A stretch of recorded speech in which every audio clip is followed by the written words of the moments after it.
led the race for a little bit. And in fact, there was like a second and a half gap that built up at one point. I'm a little bit hesitant to say that maybe Myers was doing that intentionally. Maybe he was looking to conserve tire temperature to make sure that when he wanted to have a go a little bit later on, Boyd's tires were still, you know, at the top end of the Goldilocks zone, which meant that putting a little bit of pressure on him from Myers' side would just overwork them a little bit, loses a little bit of grip, and that allows Myers to get by. So maybe that could have been a little bit of a plan. Maybe not. Don't know. Don't know until we actually ask those drivers. Maybe we'll get the chance later on. But well, that's how your grid is going to form up for our main event. Yeah, absolutely. So we have had the internet drop out there as well. So we'll just take you through this for the sake of the recording, which we will put up tomorrow. We're gridding up for our feature race, race 2. So we're getting enough data through here to be able to bring you the grid when this happens. So let's get that up on the screen now and try and resurrect the evening a little bit here. So we've got Brady Myers, as you saw there, taking out race 1. So he will start on pole for race 2, followed by Jack Boyd, Trent Lavis, who I believe is probably in lead of the championship as we speak, given his consistency of results. Glenn Boyd, Matthew Cottolioni, who did take out this main feature race win in round 1, Glenn Firth, Ian McMahon, Rick Kuznetsov, Dean McCulloch, and then followed by Daniel Webster, Miles Bond, who's been a little bit quiet tonight. We expected to see a little bit more from him in his favoured BMW. Sam Lehman, Jeffrey Wang, Luke Bergens, Brady McHugh, Paul Chapman, Andrew Gartland as we get through the field. And I'll just get that to update for us there.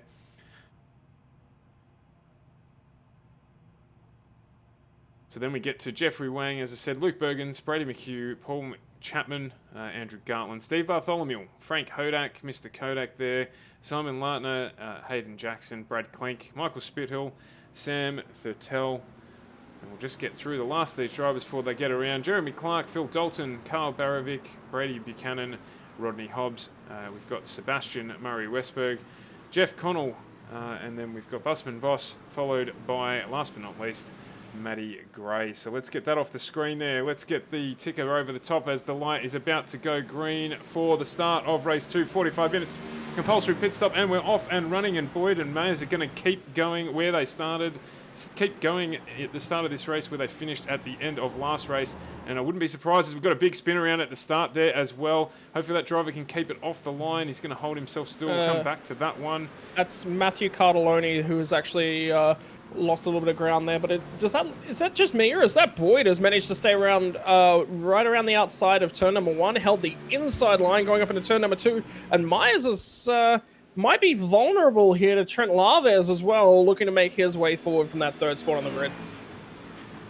Yeah, he did. He got the job done there really well. So obviously looking to get out and manage this race again from the front as Myers makes a big move back onto the inside there. But Boyd will probably try and hold the line here and get back in. Izzy's done really well to keep it clean there. He's going to slot in back in behind Myers now as they head around to the big slide there. He was committed. He was very, very committed. And unfortunately, cold tyres and that off-camber corner has meant that Mayers has unfortunately rolled the dice and come up with 2 aces, unfortunately for him. So he has slipped down the field now into 18th. Wouldn't surprise me if he pulled into the pits if he's got enough fuel to get that out of the way and then try and have a clean run to the end. But that leaves Jack Boyd in control of this race now with Trent Lavis in 2nd, Boyd in 3rd, Firth in 4th, McMahon in 5th, Kuznetsov in 6th, Webster 7th, Bergens 8th, Lehman 9th, and rounding out a top 10, McCulloch in 10th. So I'm just having a quick look through things as well. It looks like Matthew Cardelloni has gone to the pit lane. Frank Kodak ended up off the track as well. So there's a fair bit of action to start off the longer of our 2 races this evening. So just because it's a little bit of a longer race doesn't mean these drivers aren't putting the foot down and trying to make things happen for themselves. So we'll have to keep an eye on how things are going. Now it looks like Jack Boyd has managed to put a little bit of a gap between himself and Laves. Laves was running 3rd in the last race, but it was a little bit of a distant 3rd, probably about 10 seconds up the road. McHugh's actually gone into the wall as well by the look of things. Yeah, you can see him there sliding right down the order there. So some of our faster runners here, as we just take this profile view, some of our faster runners here having early offs in this race. So that's going to impact on the result and give it opportunity to a couple of newcomers to the top 10 to make their way up. Luke Bergen's up a whopping 6 spots from his starting position, now sitting in 8th. Doing really well. I tell you what. And I've just noticed that Race Control have pulled out a yellow flag here. So we are going to see our very first safety car for this series.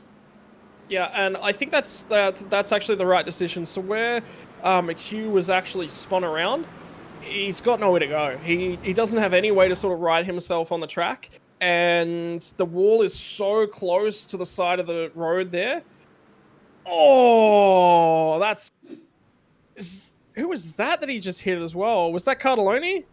Yeah, it was Cardelloni. So Brady McHugh's I'm just trying to bring up the it. replay now, because obviously no one else is seeing what you're seeing. So let's just get that up and running. There we go, there. So if you just, when it goes live and you actually see McHugh looping it, whilst we got this little bit of intermission, if you just keep following him for a while, he sits there on the inside of the right-left off-cambered chicane. There's just nowhere for him to go. He can't right the car, so he's stuck. He starts to right the car, he loops it back around, but he's not in a format that he can actually continue on down the track.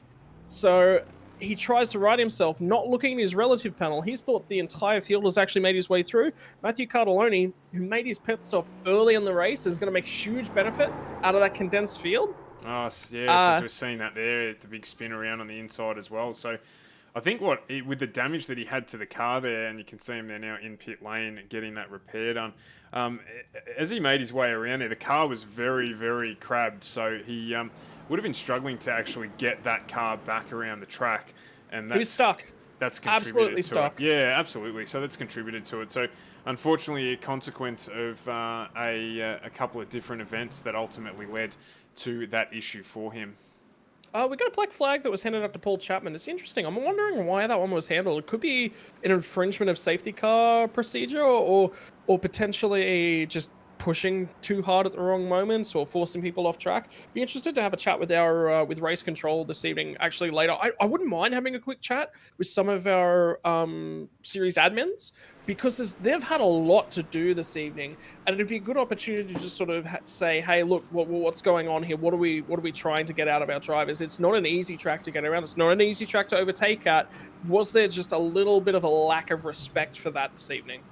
And as you can see here, we have the gravy train of cars coming into the pits here. Pretty much every single car, other than those that had already pitted in pit lane. So the field here shuffling massively on our timing screen, and we've basically it's going to continue to do that. Yeah, absolutely. As this, it'll shuffle its way around, but as you pointed out earlier, you called it this playing really well into the hands of Matty Cardelloni, actually, as he was pitted before all of this drama, so he should be fueled to the end. He certainly made his compulsory pit stop, and I think that moves him from basically it was dead last, yeah, right up into 10th spot. So given that he is quick and a consistent performer, I'll keep my eye out on him so we can bring you the updates to his progress through the field. Trent Lavis, also another one. What's going on? There's a car running backwards down the straightaway. There's a BMW against the wall running backwards. So obviously having a spin there, that looks like it was Dwayne Voss, who must have dropped a wheel and ended up deciding that it was better to try driving backwards down the track than forwards behind the safety car. Definitely not the ideal move. Oh, that's a replay that needs to be watched.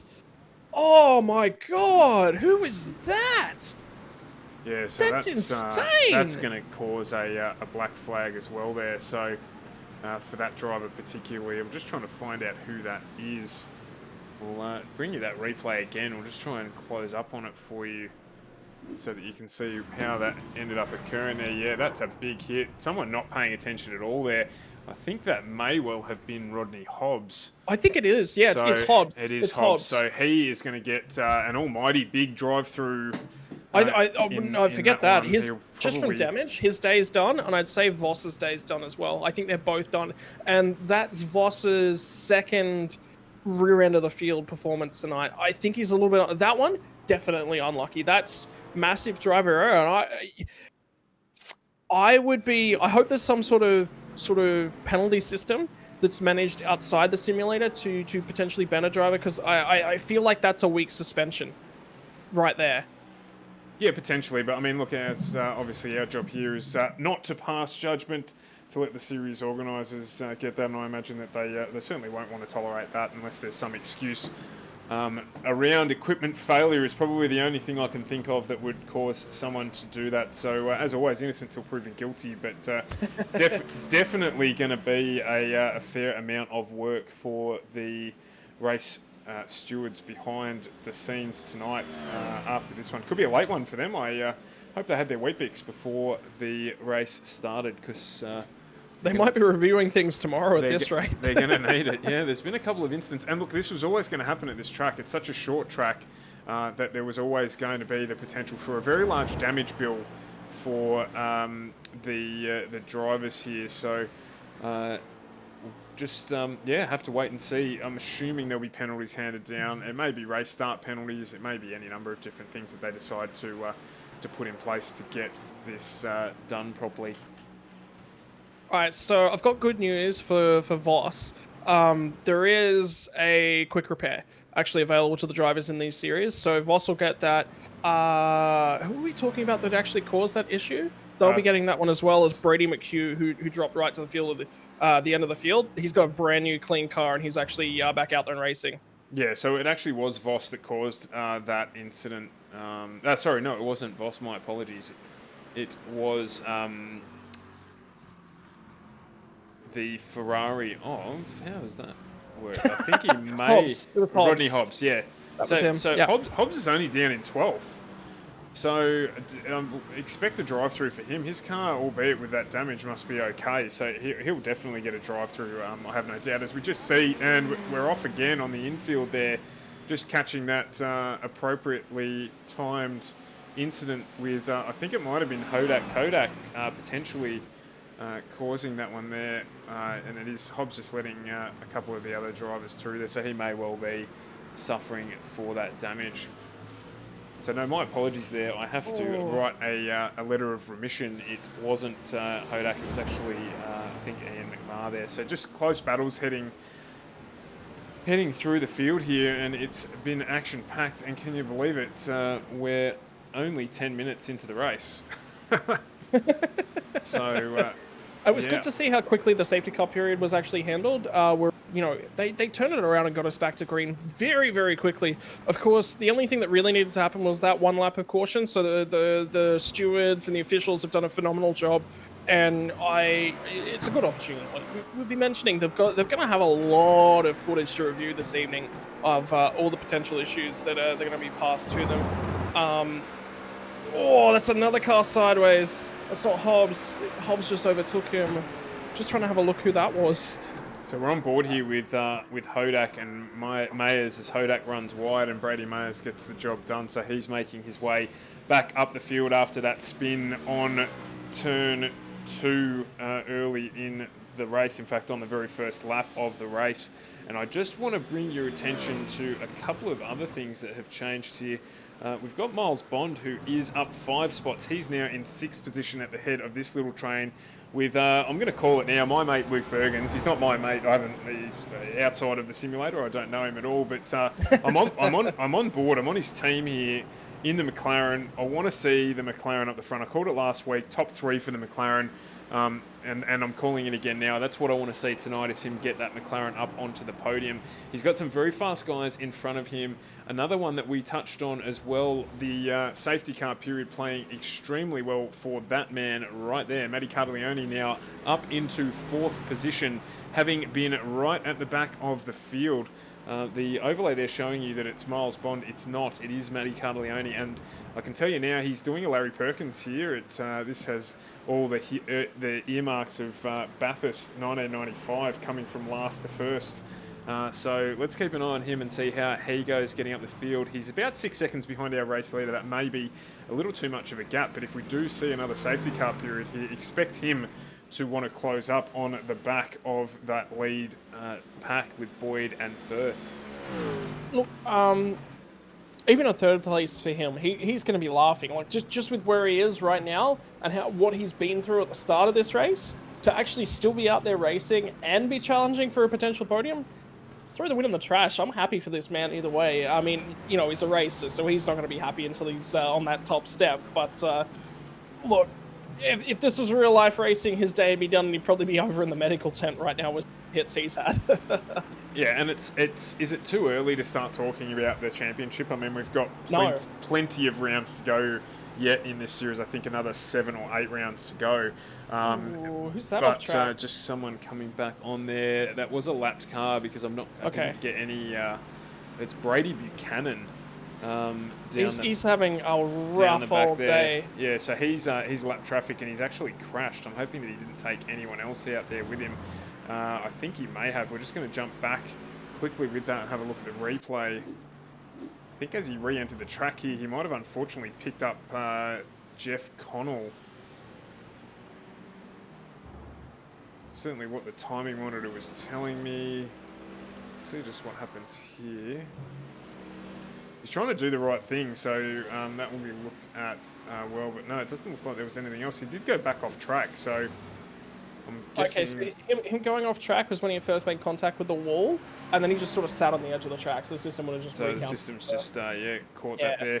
Also had a notification that Brad Klink has gone off track here, so we'll just have a quick look at this one. Brad in the GT Ford there, just running wide at turn 2. Very well done. He could have quite easily ended up spearing across the track there and causing another big event for us here, but doing a good job to hold on to that one and not interfere with anyone else's race. This battle here that we're going to jump on board now with Daniel Webster, Miles Bond, Luke Bergens, less than a second covering those 3 cars. So expect to see some more movement there, I suspect. Yeah, that wouldn't surprise me whatsoever. Especially knowing how, you know, how potentially...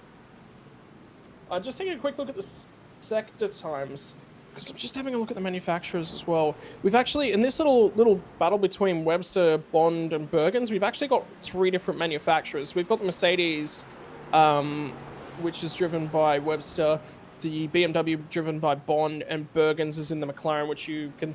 we're not going to hear the end of that until the end of this season, absolutely I'm sure. not. Absolutely not. There's not a chance that we're going to hear the end of it. But it's a good opportunity to look at all 3 different manufacturers of car. It looks like Webster's Mercedes is very strong in the first section. We're actually looking at them trying to make moves. Have a look at this now. Oh, and Bond getting a little bit sideways there and just collecting the McLaren of Bergens. Absolutely accidental, but unfortunately on the dirty part of the track and just struggling a little bit for traction there as a pass was made by Bergens on Bond when he ran wide. I'd actually say that was more the concertina effect of him trying to make a move. When you do throw yourself at a move and it doesn't stick, you make yourself incredibly vulnerable to a counter attack. And just because we picked up a battle of 3 cars, that's exactly what will happen every single time. That's allowed Bergens to just really bolt away a little bit from these guys. So, sorry, Webster to move a little bit away from these guys. That's always what you'll see when something like that happens. And the other thing to consider in the background, in the back of your mind, is that Boyd is actually closed up onto the rear of Bergens as well. Oh, sorry, Bond. Yeah, Bond is... Boyd onto Bond, sorry. Yes, no, that's all right. No, we knew where you were at with that. So yeah, Boyd are definitely starting to get close to the back of Bond there. So there is... where are we now? We're 16 minutes down into this race.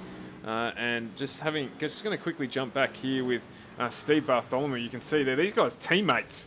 And certainly no driver orders there, as we've got Bartholomew and Clink both fighting in those really, really well presented Fords. And in fact, I believe that's another Bow Repairs car right behind them with Sebastian Murray Westberg. So this is a full team battle here, and I can tell you what, they're not pulling any punches in terms of who's going to be quicker. So there'll be a little bit of bragging right action going on here, I reckon, as well, in terms of who's fastest and who's finishing well. So really good to see, particularly 16th, 17th and 18th spot. And I do need to call out as well, Sebastian Murray Westberg there, he's up he's up 12 positions in this race as well. So we've got a few really big movers, and they do run an award in this category for the biggest movers during the race. So wouldn't be too surprised if we see Murray Westberg in that conversation a little bit later on, as just had a notification that Buchanan and Chapman have clashed as well. Now, the interesting thing about that is Buchanan is a lapped car and Chapman is not. So I'll just quickly bring that replay up on the screen. There may be isolated incidents. Or maybe not. But maybe not. So let's just have a quick look at this here. No, okay, so it's actually not a crash. It was that Buchanan had lost the rear end of the car a little bit, and Chapman was just trying to pull up for him, and there was no contact whatsoever. Both drivers have done their absolute best. Done a fantastic job there. That's actually a really good job by both drivers. Keep that alive. That's some underpants style activity there when you come around the corner and you've suddenly come across a car that you don't expect to be there. So he's done really well there to keep his race going and keep Buchanan in the race as well. And Chapman's going to lose out a lot of positions there just to try and to build his speed and his momentum back up, shake everything back off. But he was already... The cars that he's now just behind, he was... running a little bit better than them just before. So it wouldn't surprise me if we see him climb from 26 back up to, say, 21st, 22nd again, whatever's at the front of this battle pack. So I've jumped on board with Glenn Firth here, and the reason I have is that I've been keeping an eye on Lavis as well, who I believe or suspect is our current series leader, and he is closing that gap, so it's down to a second now. And interestingly enough, also both drivers closing the gap to our race leader, Jack Boy. That the lead now down to just on 5 seconds. So I didn't see any notification there to see that he ran wide, but we'll just keep an eye on that battle as it may close up, so we can bring that to you when it does. Tell you what, Myers has done a phenomenal job. He's back up inside the top 10 again. He's running a 9th at the point in time. So he has just done a phenomenal job from what was a pretty poor opening lap, just sort of got a little bit out of sync. And it is hard. In these cars, and in simulators as well, you're going to find that when you run a 2-race series like this, you're straight out of qualifying, straight into a fresh race car. Your tires are going from warm, really quick, light, low fuel loads into a heavier race load, cold tires. Again, you've got to restart. And then he's just gone from the back end of a race whereby he's driving a pretty consistent pace, racing for position with Boyd, and back into a cold car with a lot more fuel on board this time because they've got to run that fair bit longer and they've got that pit stop to sort of account for in the back of their head as well. So it doesn't surprise me that somebody made a mistake, but he's done a really good job to respond, and that's the important part to keep in the back of your mind. Most definitely. There's plenty of room for error, and particularly tough at a track like this where it's so close and there's really no break whatsoever as well. So jump back on board here with Brady Myers. This battle's still continuing between Miles, Bond, Brady Myers, and now Glenn Boyd jumping in on the action as well. So hot and heavy for Bond now for a majority of this race, and Bergen's focusing in on Webster as his next target. That gap there around about a second at this point in time. So really some good battles developing as we progress through this race with around about 25 minutes to come. Well, I'll tell you what, the fact that Myers has just made his way through to the lead of that just behind as well. Man, he's got a mountain to climb to keep coming back towards Bergen's and around that wide McLaren. But I can tell you, I'm looking at the sector times. Every single sector, Bergen's is making time, or he's neutral. He's not losing time to the McLaren anywhere. I'm showing 4 sectors on my readout, so it's no, it's actually matching exactly what you're looking at as well, Stuart. So we've got even in the first sector, 0.3 faster in the second sector is Myers over Bergen's, even in the third sector, and be interesting to see whether they're still even in the fourth sector as well. We just get into that.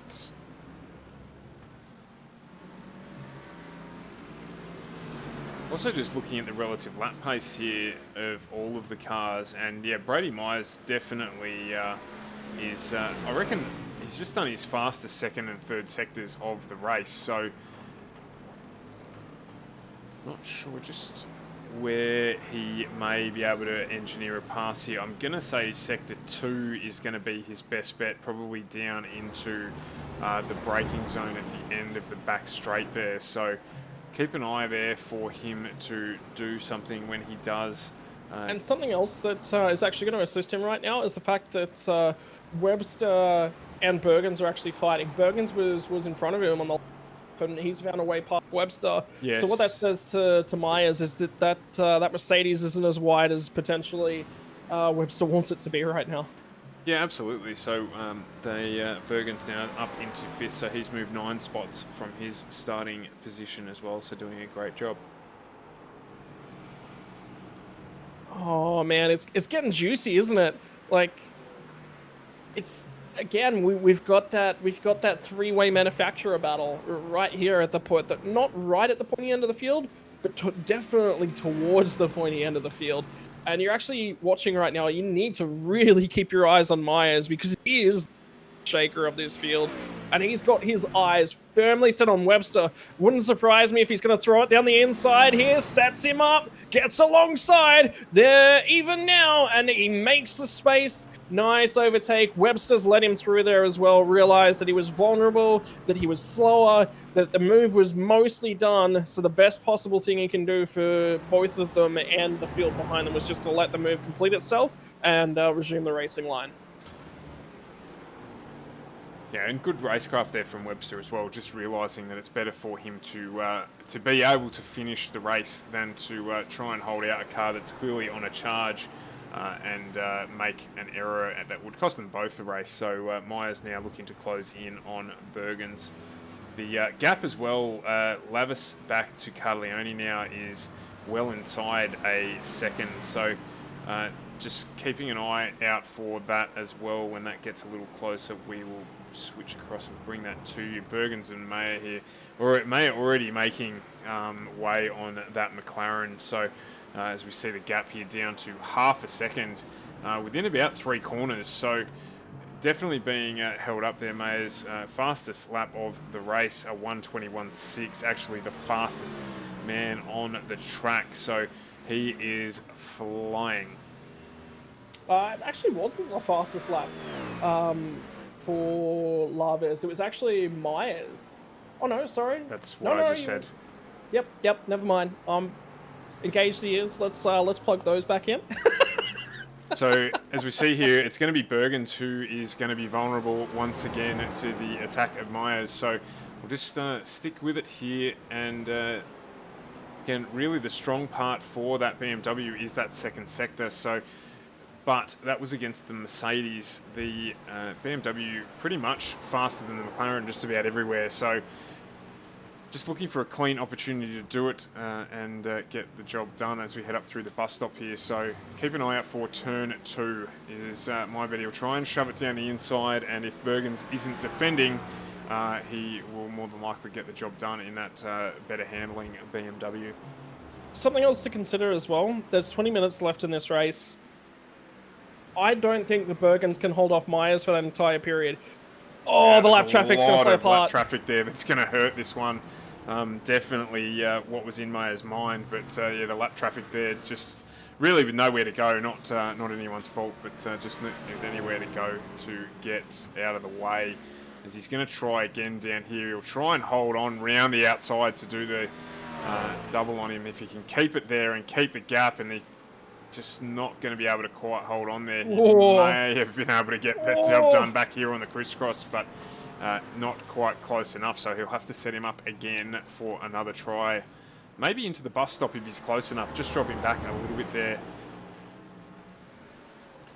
Given how hard Myers is pushing, when we're talking about tyre temperature potentially being an issue, track temperature currently is 30 degrees Celsius. So don't count tyre temperature out. Myers might actually just take a breath and a sort of step back and a reset. He might just sort of pace himself for a lap and not push, just to let the tyres just to chill off that little bit. It gives him a little bit of an advantage potentially in that grip battle that he's certainly involved in with Bergens right now. When that pace overlap is a little bit lower, sometimes you've got to set it up strategically from the point of trying to make your attack at the right times. And it's so crucial on a track like this where the passing opportunities are limited and potentially you're going to have to go the long way around, as Myers tried to do on Bergens the last time around. Oh, Bergens is wide! They're both wide! Oh, They're no, both there's off! been contact there. There's been contact there. Absolutely. Unfortunately, there's been a small bump there as they both ended up off on the infield. So, not going to cost either of them a place, I don't see. But what it's meant is that Miles Bond has rejoined this battle with Boyd right behind him. So, the pressure remains now as this pack becomes Bergens, Mayers, Bond, and Boyd all in at the BMW. So, sorry, with the exception of the McLaren of Bergens. Yeah, and all that work that Bergens did to try and get himself around Webster as well, he's going to have to do it all over again. Have to do it all over again, so... Yeah. So it wouldn't surprise me the next time that Myers gets up on the back of the McLaren, where the Bergens just says, no, you go, you get Webster, and then I'll follow you through. Might be a worthwhile decision. It was a little bit of a weird move from me as well. It looked to me more like a lock. It looked to me more like a locked break. Yeah, a lock from Bergens. Well, Bergens was already wide. We knew that much. But I think Myers was going to try and stick it around the outside. And Bergens looked at it and was rearview mirror watching, maybe missed his braking marker. Oh, wow. As he's gone, it's all going pear-shaped here. He's gone right onto the infield, Myers, and that is going to cost him 2 positions. In fact, 3 positions. No, 2 positions there to Bond and Boyd. So maybe he's pushed too hard. Maybe those tyres have gone off.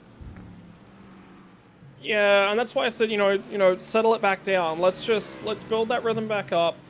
Most importantly is to cool those tires off, because you can't push if you're going to keep making mistakes. And that's what all Myers needs to eliminate right now. He's clearly the faster car. He knows that. Look at all the traffic that he's overtaken already. There's now 15 minutes left in the race. Set the the bar just that little bit lower, and you won't push yourself so hard. You won't, you know, be putting the tires right on their absolute limits, because you can't do that for 45 minutes. The tires won't accept it. They won't let it happen, you know. And we're potentially seeing that in not only tire fatigue but driver fatigue as well. Let's see how quickly he gets past Boyd here to see if that is the case or not, or if it was just, unfortunately, as you said, suggesting it's a little bit of a lapse in concentration. This track is full on. Unlike somewhere like, you know, Bathurst or Phillip Island that our viewers might be more familiar with, this track here, there's no break. You don't get to stop for, you know, 10, 15 seconds. And even the straights aren't straight. Well, no, and that's exactly right. And generally, because the track is so short, you're setting something up. You're potentially looking, as we look here, for a move down the inside or a move down the outside, or setting up for the next corner. So there's no mental break, there's no physical break at all around this track. So the drivers will be fatigued. There was no break between the 2 races. We've essentially done an hour and basically an hour and 10 minutes of straight racing. By the time we get to the end of this one. Plus there was qualifying beforehand, plus there was practice beforehand. So, you know, easy to see why potentially mistakes can be made. A lot of dirty rubber on the outside of the track there. That is not where Boyd wants to look to try and find a way past Mayers, as he did get that move done. You know, I just thought of something as well. Something that real life racing doesn't have to deal with. And I'll tell you what, wouldn't it be funny if Myers had a pet that just messed with him right then? Because who knows? That could be a thing. You obviously, when you're in a V8 supercar, when you're in a Mercedes AMG, when you're in a BMW, oh wow, he's gone. Oh, he's gonna dive to the pits. And maybe that's a fuel-related issue, or his tyres have gone off as he's just disappeared off the screen. He definitely went to the pits then. That much is for sure. Maybe he has had an issue that we cannot see. So we'll jump back on board here with Miles Bond, who was leading this little battle pack, and is now just half a second in front of Boyd as Mayers drops right down the field there. So he's obviously had some sort of issue with equipment or internet, and that's unfortunately finished his evening from a battle that we were enjoying watching. So 13 minutes to go in this. Let's get Jack Boyd up on the screen. We haven't had a lot to say about Jack because he sort of cut and run at the start here. He's now back out to a lead of on 7.5 seconds from Lavis, who is in second place. He is a second up the road from Matthew Cartaleone, who we will have a look at in a minute. But Lavis done a good job tonight. He has just basically driven his own race, and I know that sounds like exactly what you should do, but he hasn't managed to get caught up in any trouble really, other than at the start of the first race, but he managed to make his way back up through the field without that costing him too much. So being rewarded here with a third place finish in our first race, and looking good to stay on the podium in this second race, and as we spoke about briefly, consolidate some points and set himself up for a good run through this championship. Yeah, and that's, again, super important. We can't understate that. Don't forget that Jack was the winner of our first race at Phillip Island last week. And race 1, same thing. Had the benefit of the fresh air. Got a little bit away. Myers was the only one that could really attach himself to the back of his car. But he's been able to set his own pace. He hasn't had to worry about managing cars behind. He hasn't had to worry about, you know, do I push a little bit here? Am I trying to push this apex? He's just been going, right, I'm just going to drive my line. I'm just going to look at my markers. I don't have to worry about looking at anything else. And he's done a phenomenal job. Right now, he's not setting the sectors alight. He's basically on par with Laves. There's not much difference in terms of the individual sector times, but Laves is also dealing with a car that's, like you said, he's only just behind him. It's less than a second. It's only 3/4 of a second, that gap, as I'm looking at it right now, and it's going to be playing on Laves' mind. Again, we come back to the fatigue factor. 2 separate races. You've got to handle 2 separate sets of starts. You've got to handle 2 separate sets of traffic. You've got to handle 2 separate sets of positions. You've got to handle the sectors, the tire warm-up phase, the pit stop this time around. You know, and when you don't have to deal with that as a leader, even if Laves was to be pushing Boyd right about now, Boyd would be fresher. You know, Laves not so much. But Cartaleone, he's had his own dramas this race. If he gets back onto the rear end of Laves, I think he's going to be one of the more fatigued of both of those drivers. But these are professional drivers, you know. These guys, they're trained to be able to deal with these sorts of environments. And well, if Cartaleone can get his Merc up here, I'm really keen to seeing him put his skills on display.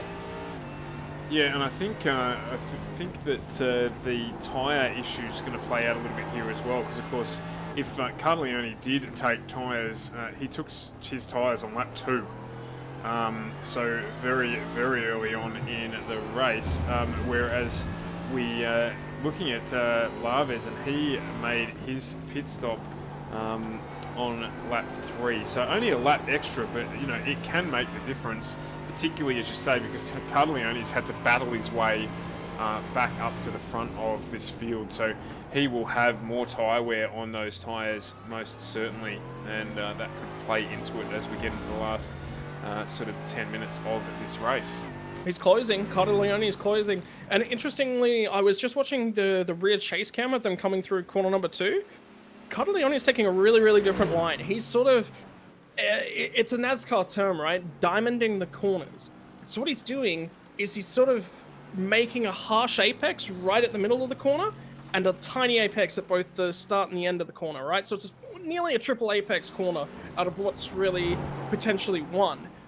He's going, but he's driving himself deeper into the corner, meaning he's carrying a little bit of extra pace. His mid-corner speed is a little bit slower, but then he's able to pick up the throttle quicker and more aggressively on exit. So he actually looks like he's making a little bit of extra time there on Laves in that first sector, but then he's a little bit wishy-washy in the middle sectors and he's losing a bit of time there.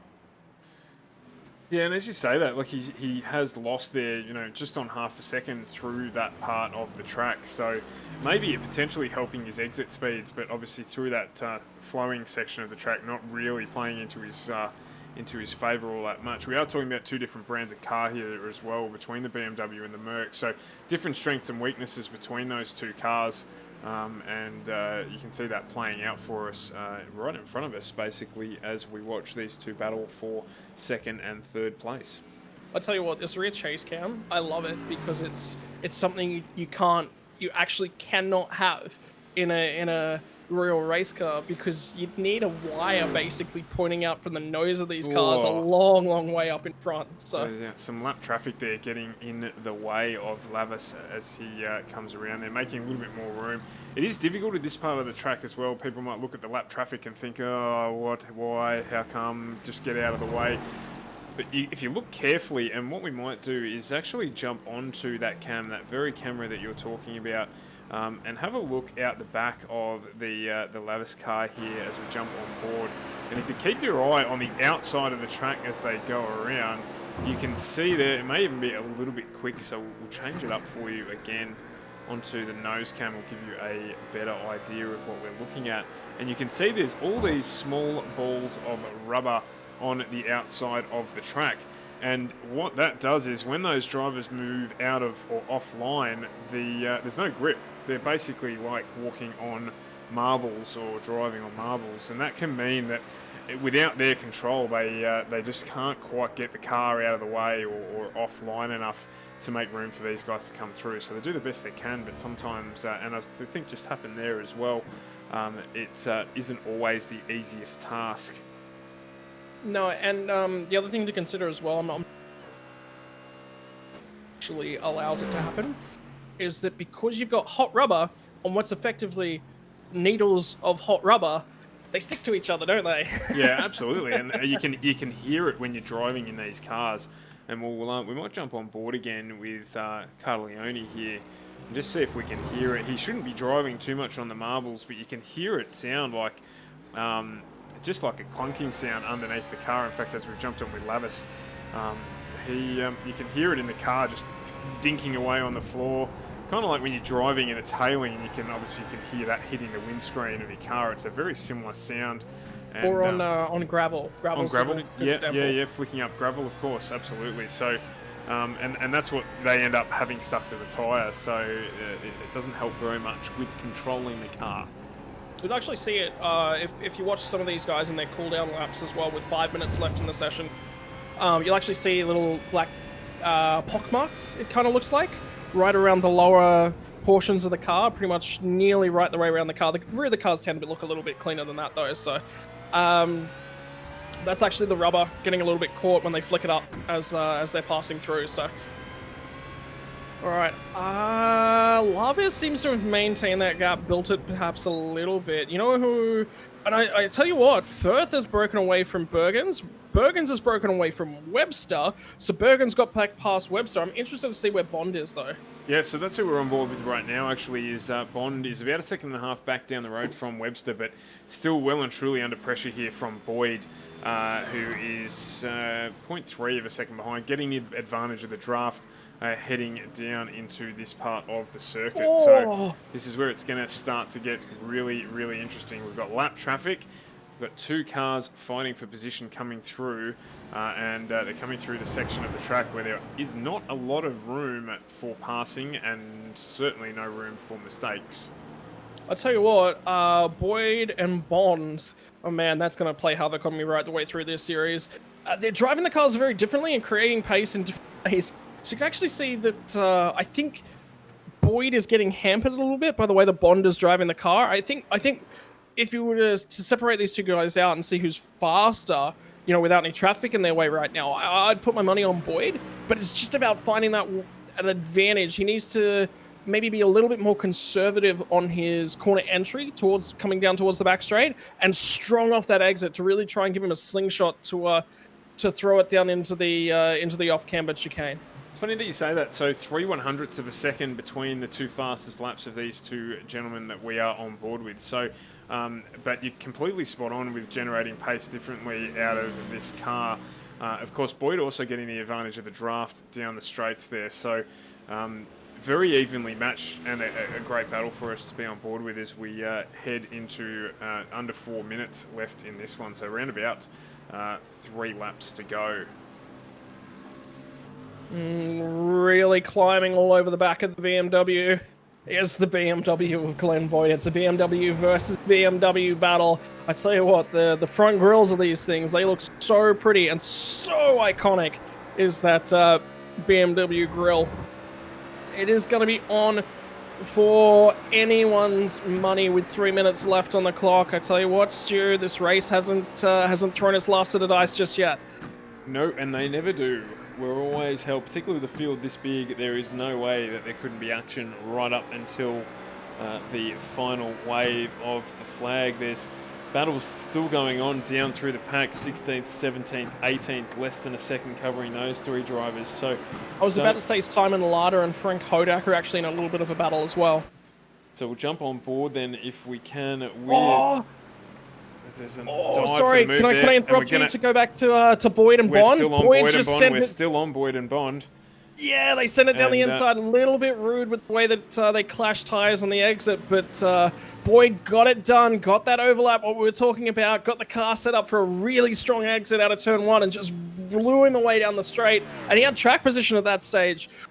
Bond had kind of nowhere to go. He was left high and dry on the outside. Boyd had already done most of the work, and it was just about getting through the corner cleanly and seeing if he could come back at him down the back straight away, and just wasn't quite able to do it. And as you say that as well, Lartner and Hodak, I think, had a coming together as well, because Lartner's now 2.5 seconds up the track, but Hodak now under pressure from Gatland behind him, who wasn't involved at all in that battle. So something definitely happened there, and with a little bit of an off track. So I'd say I just gone on how to look at it. It was just Hodak went wide, just trying to build up speed and coming onto the start-finish straight, and he just ran off track. There was not much. There wasn't any untoward or anything happening there. It was just a Hodak just sort of misjudging the grip levels he had. Hodak now slides right off and out of contention, out into the tyre wall there. So you can see there all that rubber on the track. That's exactly what we were talking about with those rubber marbles. So we'll head back in here and we'll have a look at our race leader,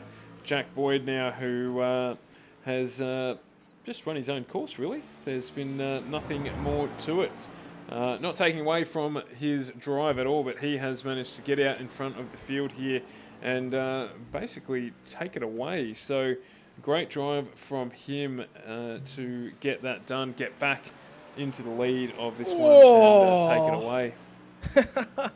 Man, yeah, but Jeffrey Wang, I tell you what, he got wound up in some fun times right at the rear end of the circuit. Got a little bit sideways, trying to apply the brakes, coming over the rise just as you come down into the last right-hand corner before you take the left-hand kink and back onto the main straightaway. Lost it and then tried to come back out on track, and there was just another BMW on his way past and rear-ended him. So tough finish to a long race for Jeffrey Wang, and he'll have to go down pit lane to pick up some repairs. Not the ideal way to finish your race at all. So Boyd, our leader, 6 seconds clear of Laves. Laves still holding that full second margin over Cardle. Firth is then 10 seconds further back adrift. In fourth place, our one and only McLaren runner, Bergens. I tell you what, Stuart's going to be so proud of his favourite driver here this evening in fifth spot. But there's racing action in around Boyd and Bond again, I think. Yeah, absolutely. So we'll just jump back down into this here. So we've got Boyd and Daniel Webster, who are fighting now for sixth. I haven't seen anything happen to Webster there, but there's been a huge catch-up of a gap there as well. So just trying to hold it around the outside here. If he can keep hold of that line, he will get the crisscross done, will he? Oh, and they're still fighting. This is still out onto those marbles, and that always is going to catch you out. So getting the job done there, Boyd up into sixth place now, having made up 2 positions quickly at the end of this race, and he will end up taking that out, I believe. So we'll just jump back on with Jack Boyd, who has just crossed the start-finish line to take out race 2, our feature race here at Mid-Ohio in the HJ Plant Repairs Aus Pro-Am Sim Series. So congratulations to Boyd for taking out his second win, I believe, of this series. With Lavis in second, that is his second podium of the series, and Caglione likewise his second podium as well. So sort of developing a pretty consistent top 5 or 6 drivers here, getting a picture of how this will play out. We had a lot of quick drivers there, unfortunately, fall back down through the field in what would stand to be, I reckon, our toughest race of the series. In terms of track length, most definitely the toughest race of the series. And congestion tax aplenty here And there'll be some reviews, there'll be some penalties, and we'll try and bring you the news on those throughout the week as they are handed down. I'll tell you what, next week I want to have all the stewards' notes in front of me from this race because there's a lot to digest. That is certainly for sure. Now, I was just having a quick look at the points. Last week it was handed out 101 points to Jack Boyd for winning heat number 1 and 401 handled to Cartellone for winning the feature race. So Wow. potentially a big haul for Boyd winning both races this evening. 502 potentially on offer if that's what the points application is again this week. That will jump him all the way up to 746 points, which will put him right at the pointy end. Cartellone, I think, had a really, really weak race 1, and he was leading tonight as we came to mid-Ohio.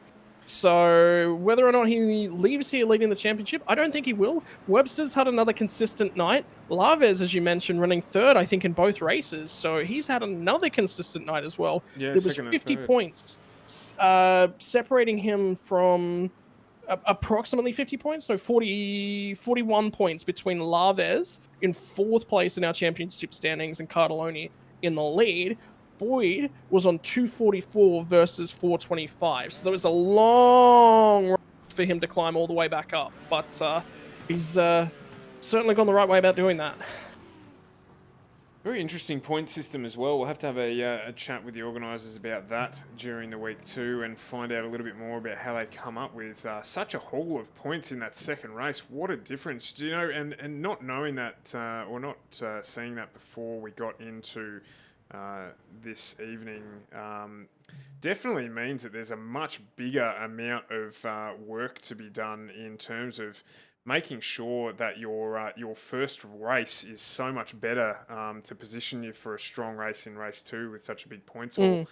As we are joined by our dual race winner, first dual race winner, wrapping up an entire weekend for this series with Jack Boyd jumping into the room along with Matty Cataleone as we wait for Trent to join us. So welcome, fellas. Thank you. Thanks, Stu. So Jack, we'll start with you. That's 3 out of 4 races, so not a bad start to the series. How does it feel to be back up front again? And what hell of a race brought to you in race 1 and the start of race 2 by Myers? Yeah, for sure. Thank you. It was an awesome race in the first one with Brady, of course. Trading lap times the whole race was, I had sweats going. So yeah, it's awesome to be up there fighting with someone like that. And in the second race we had that early safety car, obviously. So strategy played a fairly big part in it. Yeah, we were remarking how busy the race control is going to be as a result of that one, but it's a really difficult track to get things started with the off-camber nature and the cold tyres. Yeah, for sure. Looking after the tyres in the second race was a hell of a job. I chose not to grab tyres. So, 45 minutes around a place like that is certainly a hell of a task. So, no, it was a good race. I think the driving standard probably improved from last week, which is a good step, and only forwards and upwards for this series, I think. Absolutely. Awesome. Now, Matt, I believe you're going to have a little bit of a champion contention coming your way. You with the lead of the championship, but Jack's grabbed 2 race wins. How are you feeling for your championship prospects long term? Oh, yeah, thanks, mate. Look, I think just getting to fight with someone or be racing with someone of the quality of Jack and even Trent is, for me, that's good enough. I honestly, I put this championship on because I wanted people to enjoy themselves and have some awesome battles in some awesome cars. I never thought I'd even get 1 race win, to be completely honest with you. Saying even getting a couple of podiums has been cool. Yeah, I think with like Jack and Brady Myers, and I know Jeff Connell as well. He's had a couple of incidents, but like he's been fast as well. Glenn Boyd has been crazy fast as well. I think he had an unfortunate incident in race 2, but like I think there's a lot of people as well. Luke Bergens, a lot of really fast people in this series, and I'm just happy that I get to race with them every Tuesday night. So getting to lead the championship for 1 week was cool, but by no means did I think I was gonna be leading at the end of the 10 weeks. It's just been been really good fighting with these guys. That was really hard, as Jack was saying, to look after the tires. The times were actually pretty consistent towards the end of the race, which I was actually a bit surprised, because I feel like the cars understeer so much through so many of the corners there, especially up and over the hill. You got the front scrubbing so much, and I was keeping an eye on the times, and they really weren't dropping. I wanted to push so much to try and get onto the back of Trent, but I was so close with fuel, and I just thought consolidate or run out and try and catch him, because I don't think I was going to catch him anyway. And third it was, but really, really happy, and well done Trent and Jack. They put on an awesome race, and well done to Brady Myers and the third place finisher in race 1 as well. And congratulations. Who was that? Sorry. It was Trent. He's actually still here. Oh, Trent as well. Well done, Trent. And yeah, Jack's taken out the pole position award as well for this week, which is cool. So you got $15 coming your way, mate. Trent, were you looking in that rear view mirror a fair bit second race? He never really drifted a little bit more than 3 seconds back, and he closed up a couple times to within a second. Yeah, no, I had a pretty bad run with traffic there at the end. I just caught him at inopportune times on the track, and got held up a little bit a few times. But at the end there, I was just trying to manage the gap back to Matty. He was coming, and I knew if he was close enough, he'd definitely have a bit of a sniff. But I was just making sure I had enough of a gap there without taking too much of a risk, and brought it home, because there's no way I was going to catch Jack. He was on fire today. He was killed it. Absolutely awesome drive. Wasn't he, Jack? I think there was 4 or 5 drivers throughout the entire race that got down into the 120. Jack was pretty much consistently running on 120.0. So well done to all 3 of our place getters in that second race. Boys, any further comments or any shout outs to any fans or supporters? I just want to say good day to the old boy. He was watching the race and cheering us on. I think Simon I was in the Discord with those guys, and he was commenting on it. So thanks to the old man for all the opportunities as a kid to be able to race and stuff, to be able to make me half decent at doing this sort of stuff. So pretty sweet. I'll give a shout out to Whipperman Racing, esports. Awesome guys. They look after a couple of us racing in this series as well. A team from the UK that we drive enduros for. Me, Jack, and Luke Bergens actually drive for them. So shout out to those guys, and thanks for doing work with us, helping me get faster and faster every time I'm on track. And still just want a massive shout out to everyone watching, because to all the guys that drove tonight, the standards were really, really good. So really appreciate everyone's support, everyone sticking around, because that was really good. Everyone should be pretty damn proud with how clean it was at Mid-Ohio. Like I thought everyone was going to be dead into Turn 1, but how well everyone kept it through T1, through to T2 and T3. Like, well done to everyone. That's awesome. Good stuff to come, hopefully.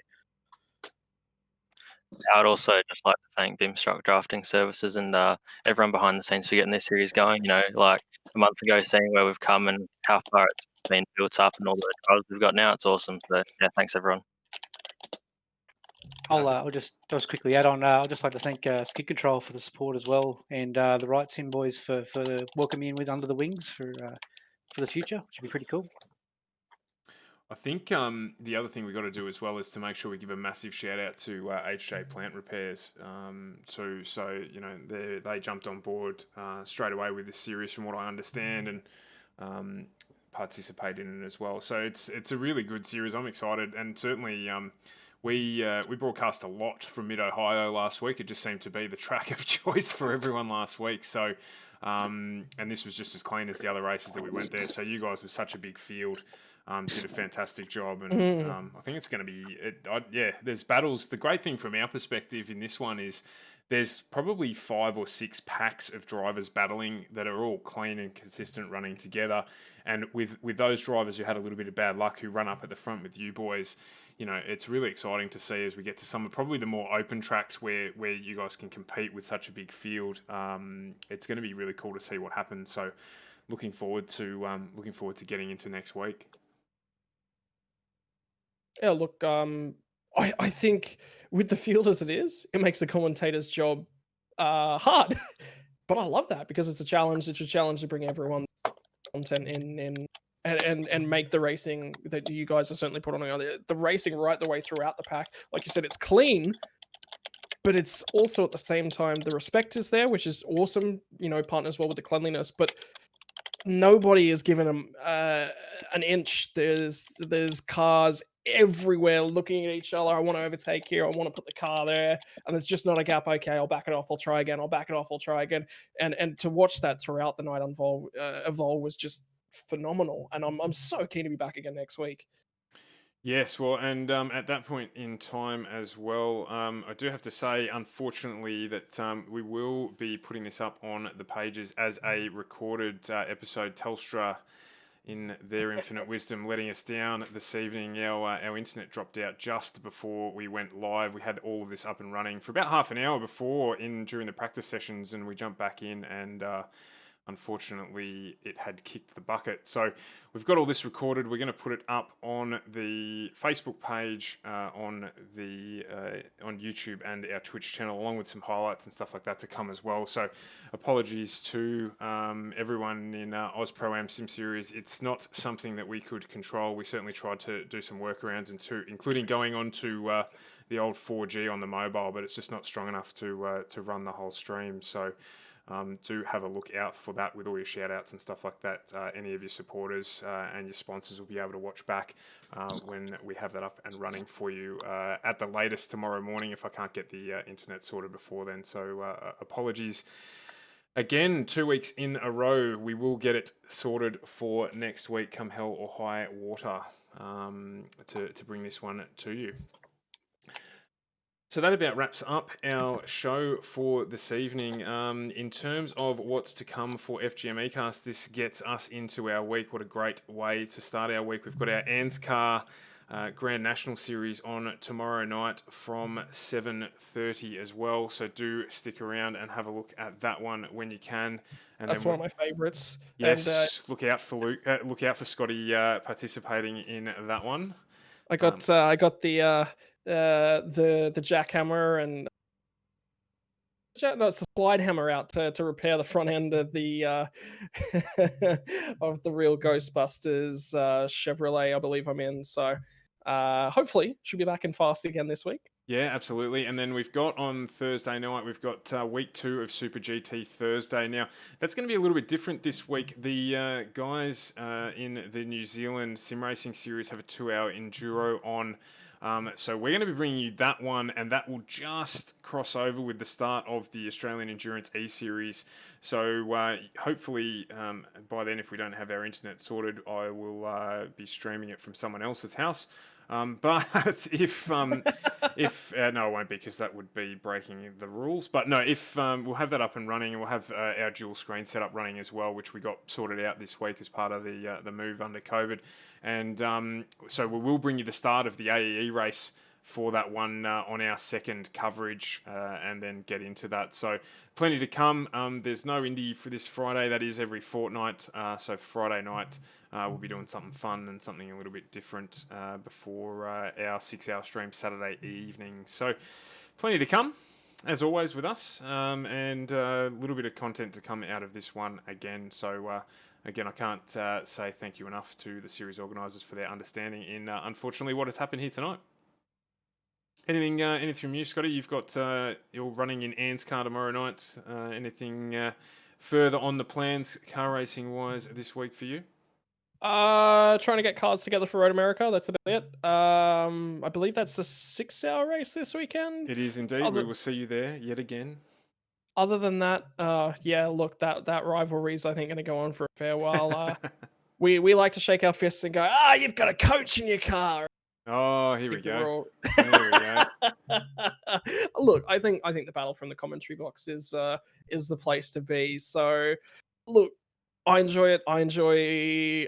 Big shout out to Maddie for putting the series on. Big shout out to all the Stuart. Like you said, there's a big job that does go on behind the scenes to keep racing clean and to set the standards. And I've grown up as a part of a family who has put on racing events for many, many, many years.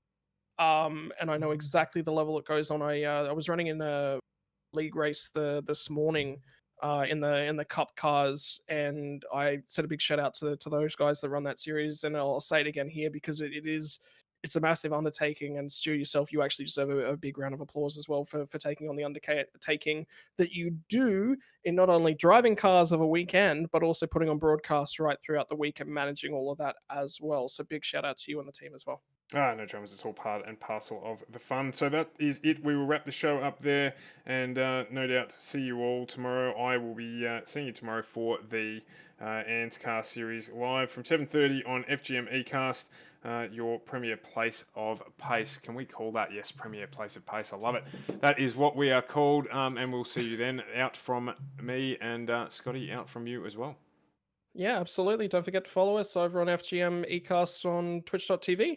And over on Facebook as well. That's the best ways to keep up to date with the best that the premier place of pace has to offer. Catch you tomorrow.